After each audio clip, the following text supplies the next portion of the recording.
Morgan படம் பாத்தீங்களா?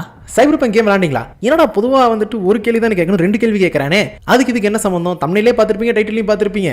அதுதான் இந்த பிரெயின் டான்சஸ். ஸோ இந்த பிரெயின் டான்ஸ் அப்படிங்கிறது சைபர்பங்க் விளையாண்ட எல்லாருக்குமே தெரிஞ்சிருக்கும். பிடிஸ் அப்படின்னு சொல்லுவாங்க. ஸோ அந்த ஒரு கான்செப்ட் மாதிரி தான் லிட்ரலி இந்த படத்தில் இருக்கிற ஒரு பர்டிகுலர் பவரை பார்க்கும்போது தோணுச்சு. ஃபர்ஸ்ட் இனிஷியலாக இந்த படம் பார்த்து முடிக்கும் போது இதை எங்கேயோ பார்த்துருக்கேன்னு சொல்லிட்டு நைட்டு ஃபுல்லா யோசனை, அந்த யோசனையிலே தூங்கி இருந்துச்சு. காலையிலேயே அதே யோசனையா இருந்துச்சு. அப்படியே யோசிச்சுக்கிட்டு போறேன், அடா இது நம்ம நடனம், அதுதாங்க மூளை நடனம், அதுதான் இந்த பிரெயின் டான்ஸ் அப்படிங்கிறதே அப்பதான் ரிமெம்பர் ஆச்சு. சரி ஓகே, இதை ஒரு கண்டென்ட்டா போட்டு விடுவோம். மேபி சைபர்பங்க் விளையாடுறவங்க கூட இதை கேட்டதுக்கு அப்புறம் விளையாடுற ஆசை கூட வரலாம்ல, இல்லைன்னா இந்த படம் பார்க்காதவங்க கூட இந்த படம் பார்க்கணுங்கிற ஆசை வரலாம்ல. ரெண்டுமே வரலாம் கூட பரவாயில்லைங்க. இந்த வீடியோ ஃபுல்லா பார்த்து ஏதோ ஒரு புதுசா ஒன்று தெரிஞ்சுக்குவாங்க. தெரியாதவங்க எப்படி தெரிஞ்சுக்கிறதுன்னு கேட்டீங்கன்னா அதை நான் சொல்றேன், நீங்க கேளுங்க. ஸோ ஹலோ ஸ்டார்ஸ் அண்ட் வணக்கம் மகளே. Welcome home.